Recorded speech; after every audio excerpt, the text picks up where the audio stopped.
When you grow your own fruit and vegetables, you know they're good. So pick them and eat them fresh, or you can lock the goodness in a jar by making chutney. Hello, today I'm going to show you how to make chutney. I'm going to make beetroot, apple and ginger chutney. So I've washed my beetroots, I've washed my apples, and I'm going to peel the onions. Next, I'm going to prepare the beetroots. I'm just going to cut the top and bottom off. So here are our vegetables and fruits all ready for grating. First of all, I'm going to grate the onions. So you want to use a grater with nice big holes so you get nice big pieces of onion, and you might want to have a window open.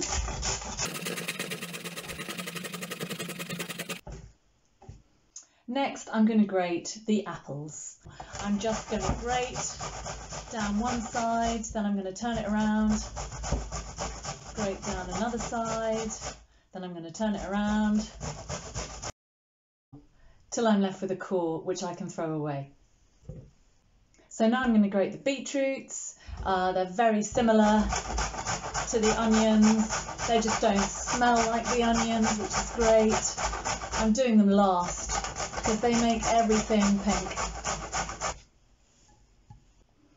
So here are lovely onions, apples and beetroots all ready to go in the pan. It's time to measure out some raisins, some sugar, allspice, which is called allspice because it smells like lots of spices together, a tablespoon of ginger, teaspoon and a half of salt, and some distilled vinegar. Everything goes into our pan.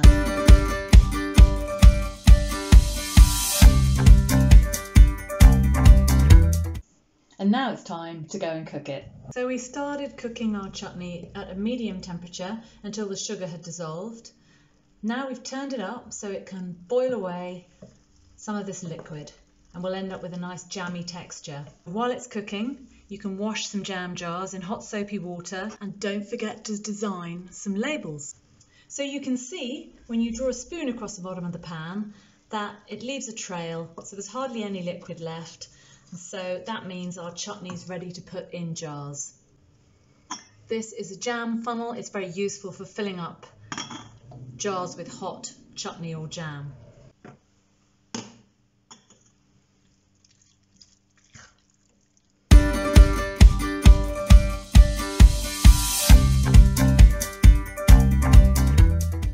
So now I'm going to put the lids on, and when the jars are cool, I'm going to put the labels on. So here's your chutney. I hope you enjoy it or enjoy giving it as presents. It's going to be absolutely delicious, but you're going to have to wait 2 months before you eat it. And don't forget, you don't have to make chutney with beetroot and apples and onions. You can use plums, you can use rhubarb, you can use any spice you like. There's so many different vegetables you can use. I hope you have a lot of fun trying out other chutney recipes. So make lots of chutney, make beautiful labels and sell as much as you can.